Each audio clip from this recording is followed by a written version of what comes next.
We interrupt our program to bring you this important message. Hey guys, so I just wanted to give a full disclosure before y'all watch this video. Sis was tired. As I'm watching myself, like as I'm editing, I'm like, girl, you should have just took a nap. The message is still the same, but y'all, I was really tired when I recorded this video, so forgive me. Hey guys, welcome back to my channel. Today is March the 2nd, which is World Teen Mental Health Wellness Day.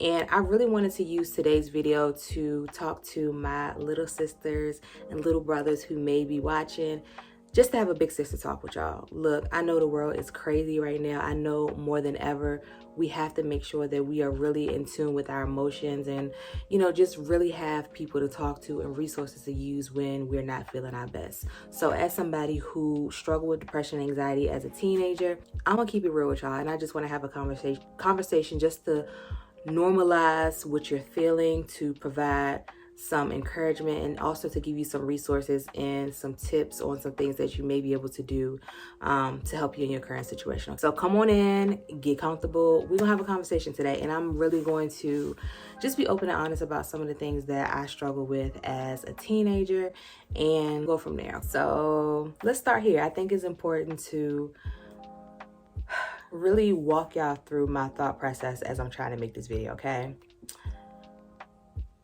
And I can only speak from a Black household, and we already know what happens in a household stays in a household, good, bad, or indifferent, right?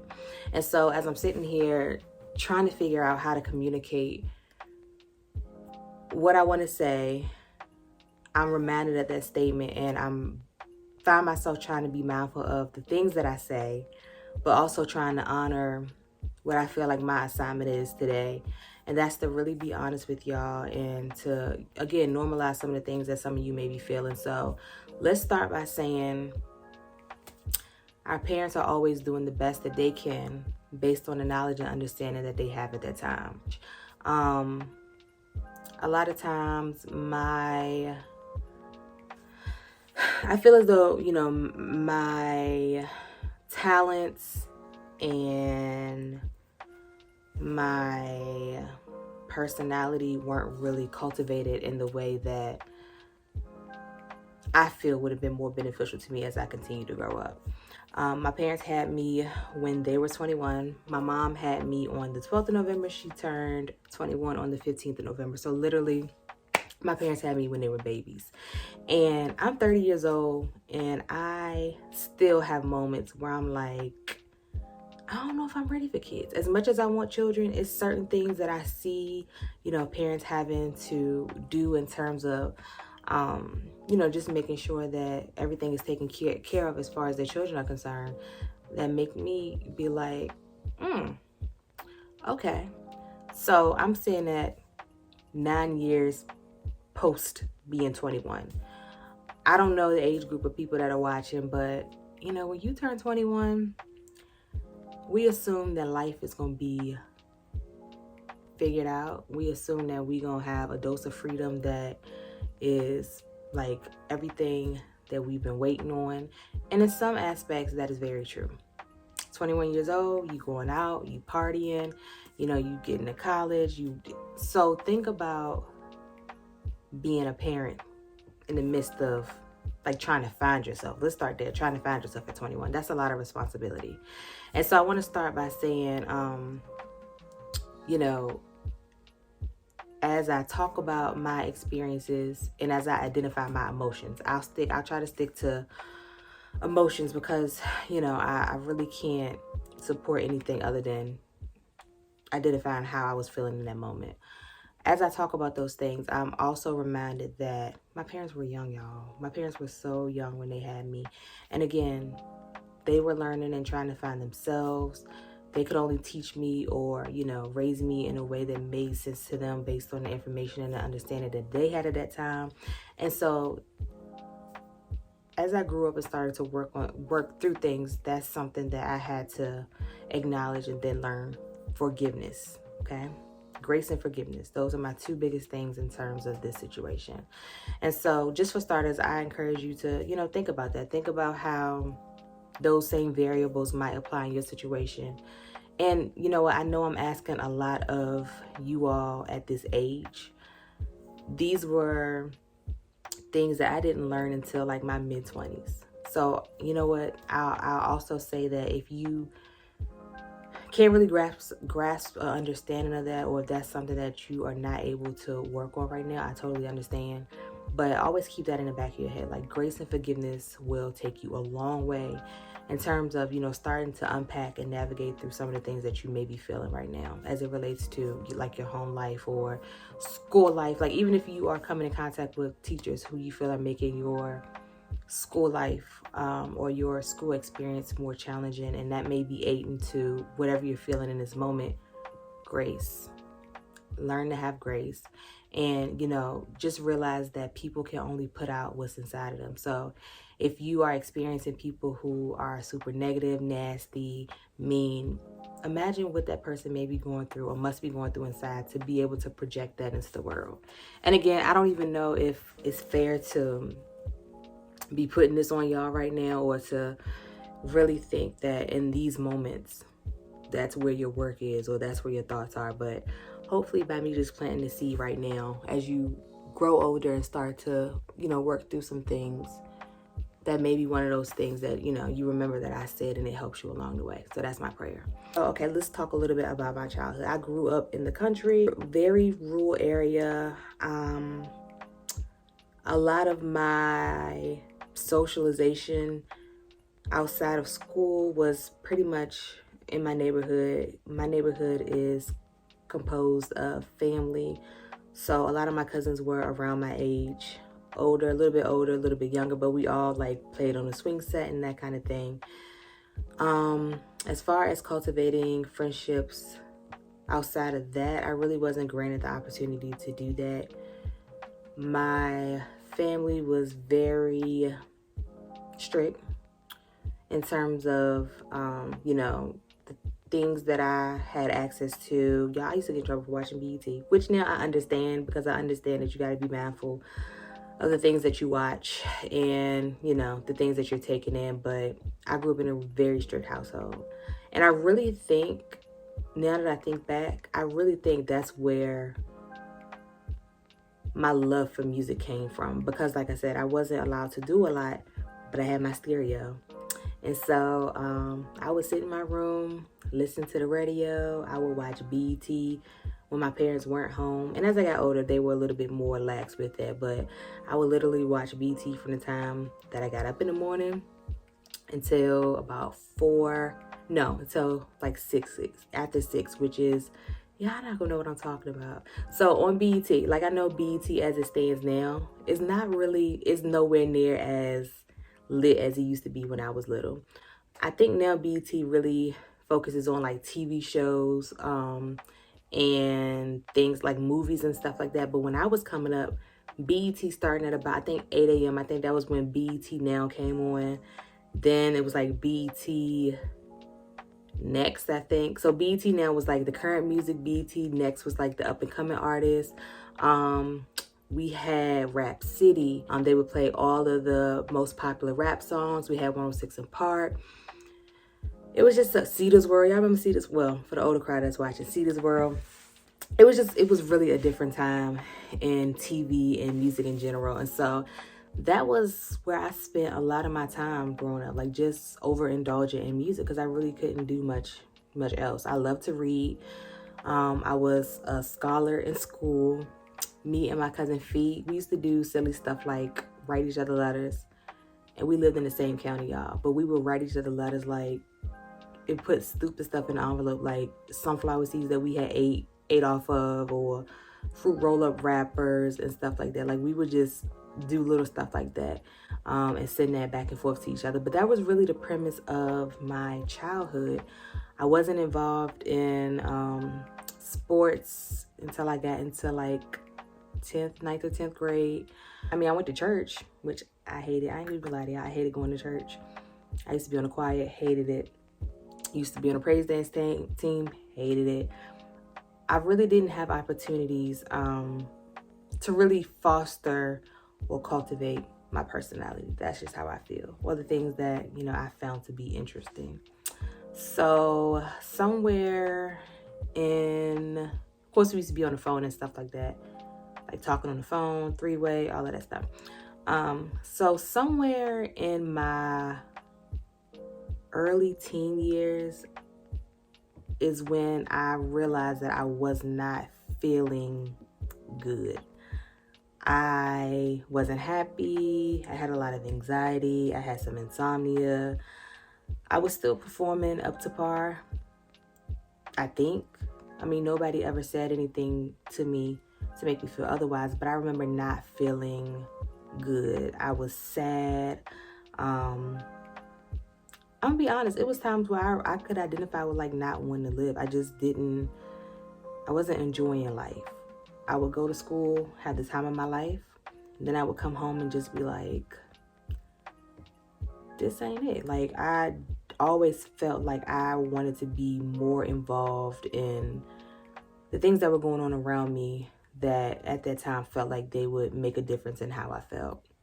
As far as like football games and stuff, I went here and there, but in comparison to what other people my age group were allowed to do, I wasn't allowed to do a lot of that stuff. And so I do remember being involved in like a lot of scholarly programs at school, like National Junior Honor Society, Talented and Gifted program. I remember one summer, and you know what, that summer is actually when I met Nichelle and Brennan. We were in a program at Longwood University, which is actually where I ended up getting my undergraduate degree. I forget the name of the program, but it was like a summer program for children that were performing well scholarly, at our respective high schools. And I remember we learned computer programming.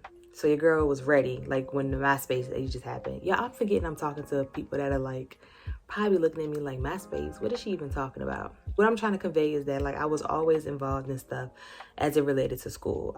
My family really took pride in my academic abilities, and as long as we was good in school, as long as my grades was popping, everything was okay. Like I was saying, I was missing out on that social aspect of things, and ultimately it led to like really bad depression for me.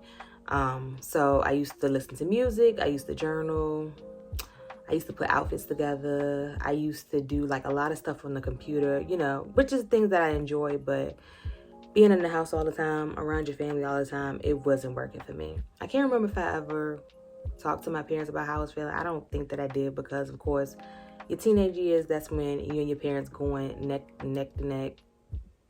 You think they the biggest idiots. They don't know anything. You don't know why they telling you to do this when the best thing for you at the time is that whole thing. But I do remember at one point I started talking to my guidance counselors at the middle and high school, Miss Langhorn and Miss Clements. And when I say they poured so much into me and invested so much into me at that time of my life, and I'll never forget them, never forget it.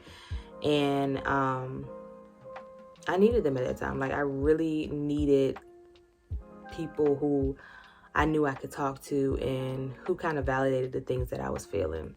I had very low self-confidence in middle and high school. I just didn't feel like I met the profile in terms of the things that the older guys were attracted to. Y'all, I remember one of the older guys, and like when you in middle school and high school, you want the older guys to like you.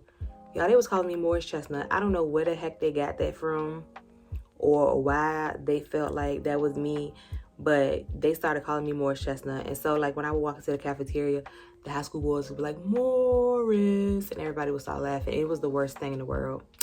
Eventually I graduated to Gabrielle Union as I got older, but even small stuff like that just made me feel like ill. I feel like I'm rambling, but what I'm trying to say is we're living in very uncertain times where even us as adults are having to sort through our feelings and living through times that we've never lived through before. So there's really no right or wrong way to feel during these times, but it is important that we take the time to process our feelings to make sure that we aren't neglecting ourselves of the attention that we need or the sense of security and safety that we need as far as our emotional well-being is concerned.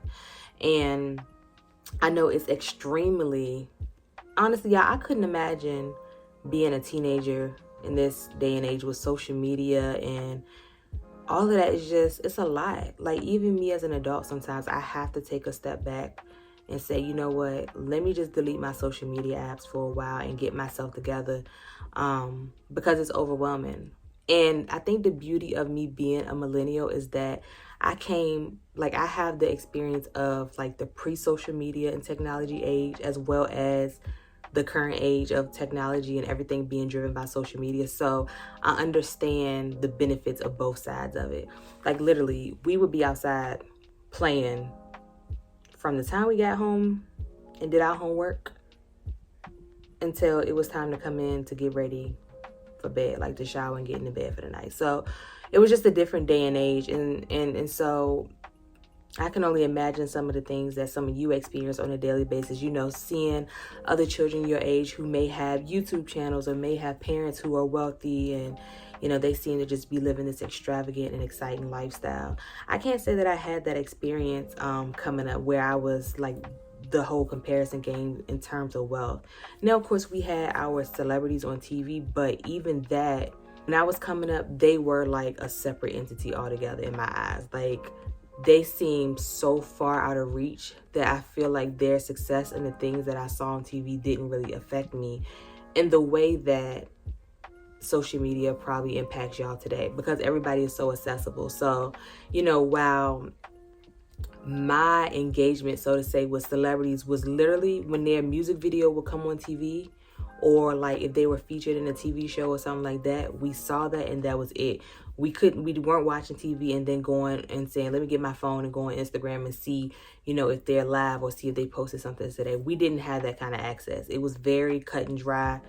Now you see me, now you don't. The next time you'll see me is when my music video comes back on tomorrow, or, you know, if they were a guest on 106 in Park. But it was very controlled in that sense. We didn't have that much access to those people in terms of like seeing their every move and seeing, oh dang, they just went this place, and oh now, you know, they just bought this pair of shoes that cost $1,000. Oh, now they're going out to dinner with their friends. Oh, now they're on a yacht in the middle of Miami. Oh, you know, we didn't have those experiences. Like I said, everything that we saw was pretty much on TV, and it was controlled in that way. It was just different. So that alone, I think, can definitely contribute to a decline in one's mental status. And the bullying that happens via social media, that's also something that I was not privy to coming up. And, you know, it's one thing to have a argument with somebody at school, and then the information about the argument or the details concerning the argument be discussed amongst other people in terms of like just hearsay. Like, this is what I heard happen, and I heard she said this and he did this and da da da. Like, now people are recording that stuff and uploading it to social media, which is just creating a whole different level of embarrassment for some people. You know, it's just it's so different. Like, everything and everybody is so accessible. And what concerns me is that I don't even know if y'all realize how consuming that is, because like I said, you came into the world where technology was already like it.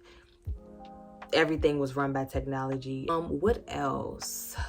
My weight was something that I struggled with as a teenager in terms of the profile, the physical profile of like my friends or other girls that the older guys found attractive. I just didn't feel like I met the mark. Like, I didn't feel like an it girl.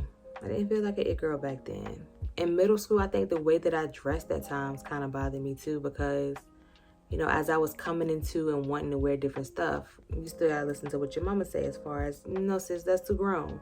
Whereas, you know, other parents who had more lax parents were kind of like not monitoring what they were wearing as much. So a lot of times it felt like I was getting lost in the sauce. Like, I really didn't have that ability to be self-expressive, which I can see the benefits in that. Because some of the stuff that I wanted to wear probably was inappropriate. But again, I'm now saying that as a 30-year-old who has gone to therapy and who has started to process, or who has processed some of the things that I experienced in my childhood and can see them in adult eyes, you know what I mean? And have an understanding about the decisions that were made from a more mature and logical perspective. So again, if that's not something that you can do right now, it's totally understandable. But just understand, I truly believe that for the majority of us, our parents are making the best decisions that they can. They are making decisions with our best interests in heart. That alone, I think, calls for us to learn how to extend grace. Really embrace what makes you you. Don't look around you and try and fit into the mold that other people have created in terms of what's normal or what's accepted. Really embrace who you are. Embrace the quirks about you that make you you. Embrace your sense of style. Embrace the activities that make you feel happy inside. Embrace the hairstyle that you want to wear. Embrace the foods that you like to eat. Embrace, the business that you want to start when you get older that other people may think is a dumb idea. Like, really embrace those things about you that make you unique. And I think in doing that, we are able to contribute to the world in the way that we need to, because now we're able to speak to somebody else who may have those same quirks that to the masses aren't acceptable, but we are able to connect with those people and speak life to them and help them out in the way that God intended for us to, because we have embraced who we are. So I wanted to also provide some tips on some things that, if you're feeling depressed or anxious, let me speak about my anxiety, y'all. When I was younger, early teens, I would even say early 20s maybe, I wouldn't go anywhere by myself. Like, if I went to the store with my parents, I was like, well, Mom, you're not going in the store with me? Like, I was very codependent in that way. But now, y'all, I get up and go, and sometimes I don't even want nobody to go with me. A lot of times, I just want to go places and enjoy my own company. So again, I say that to say, as you continue to work and evolve and grow, those things do have the ability to get better. Here's some things that you all may want to try in terms of really getting in tune with your emotions and the things that you may be feeling. Again, everything that you're feeling is completely valid. Just because people don't agree with how you feel doesn't mean that you're wrong for feeling that way. Everybody is going to say what they feel like is right or wrong, acceptable or not acceptable based on their own views and their own personal experiences. And again, that goes back to just embracing who you are and really standing in your truth, even if it's not accepted by other people. So my first tip would be to name your feelings. And by name your feelings, I mean really take the time to sit down and identify how you feel. A lot of times we are not very evolved in our vocabulary as it relates to our emotions. So usually when somebody is having an outburst, we say, oh, he's angry, he's pissed off, he's mad. We don't really understand that anger is always a secondary emotion, meaning that when we are angry, it's because we feel an emotion that makes us more vulnerable, and we don't necessarily feel comfortable communicating that. It's much easier to be angry and to appear big and frustrated and like we can just tear down and hurt everything, because it causes people to back away from us. If you think about it, it is identical to how some animals act in the wild. They make themselves appear bigger and stronger so that they can ward off danger, and that's exactly what we do as human beings. But if we don't learn how to really get to the root of what we're feeling and identify those more intricate emotions, it creates a false sense of understanding in terms of our emotional needs and how we express the things that we are feeling. So I would say journaling is definitely something, like I said, that I did that helped. Journal, keep your journal in a safe space so that you then feel comfortable really writing out what you feel. Another thing that I would suggest is to utilize a feelings wheel, and I will post that somewhere in this video.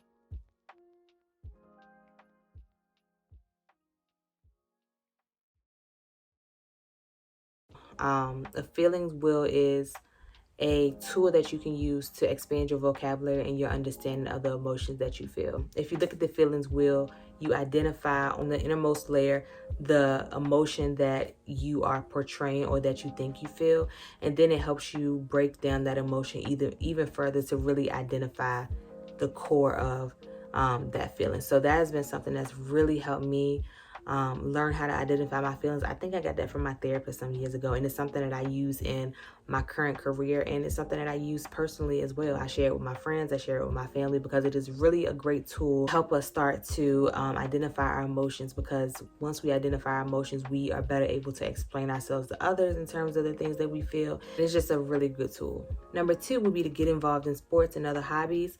Playing sports and getting involved in, like, you know, if you have clubs that are specific to your hobbies, it provides the opportunity for you to socialize.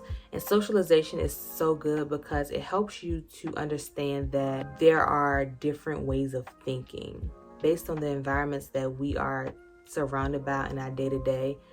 That is what is going to cultivate a lot of the things that we believe in, a lot of the things that we think, do, feel, say. We become the products of our environment. So engaging with other people in your age group that may have different backgrounds or different experiences, whether it be at home or at school, it kind of helps you have a better understanding of the possibilities that exist within the world.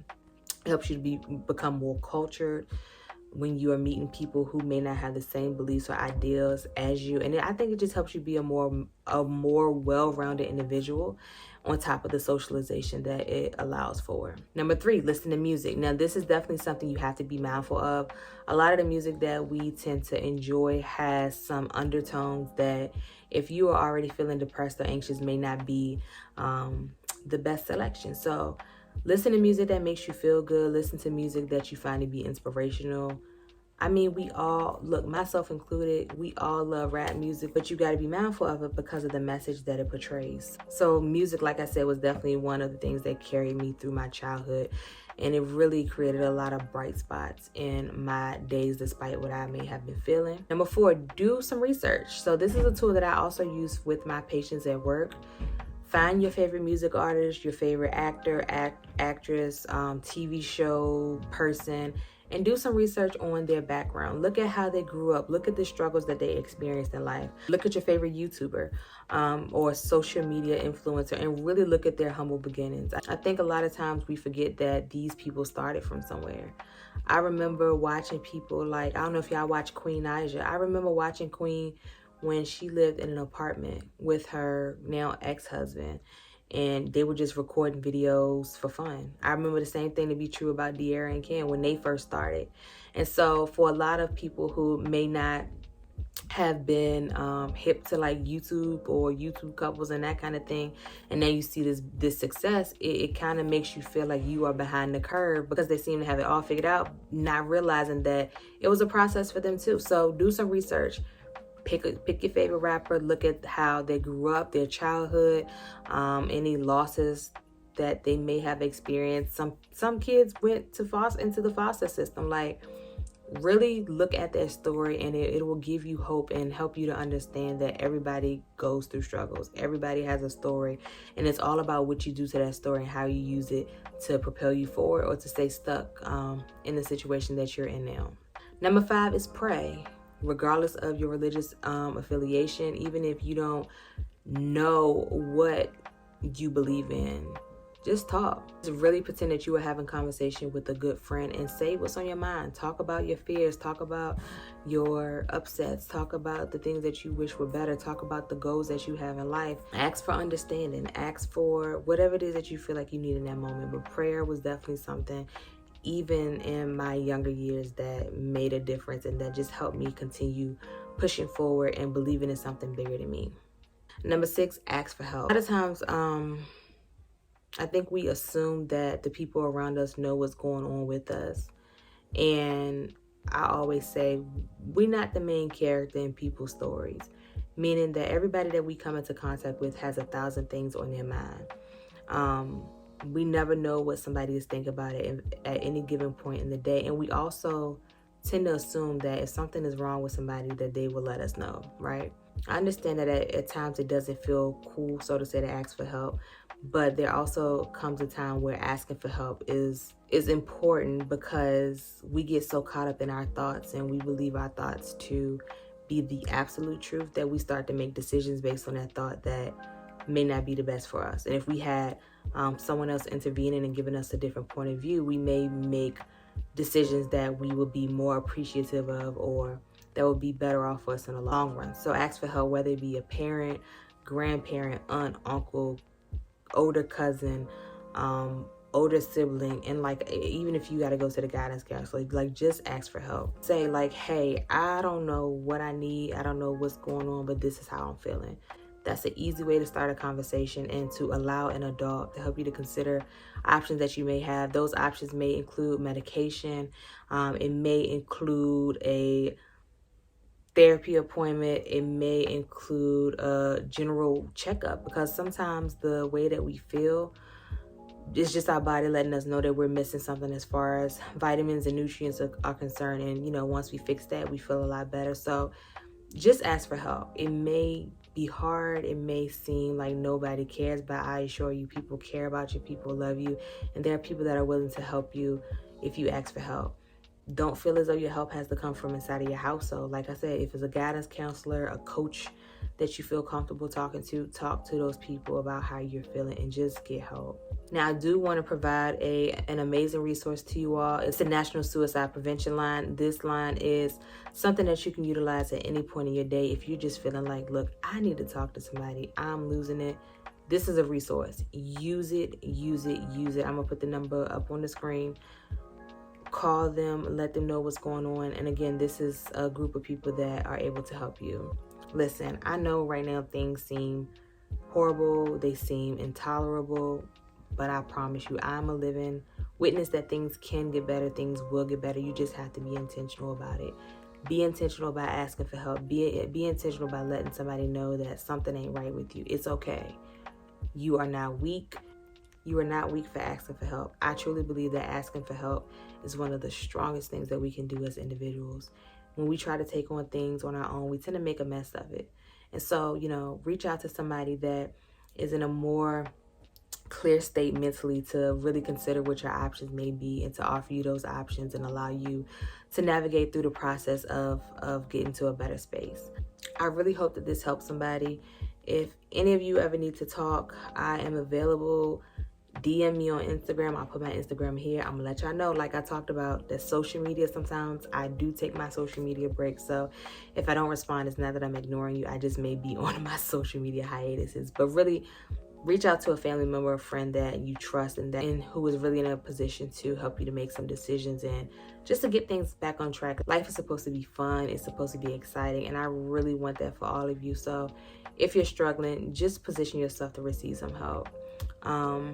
And the fact that we have a day dedicated to mental health wellness for teenagers, I think it just really speaks to the need. It really speaks to the fact that you aren't the only person that is experiencing this. Like, think about the number of people who must have been struggling and having these experiences for there to be a day dedicated to raising awareness as it relates to teen mental health. You know what I mean? Like, that says a lot. So you are not alone. Your story will help someone else one day. We're all human. We are all experiencing this world, this ever-changing world, as best as we can. We are all processing it differently. And we all need help. We all need help. And so I really hope this helps somebody. I hope I really gave y'all something to work with. Just remember, as long as you are staying true to who you are doing the very best that you can. Talk to y'all later.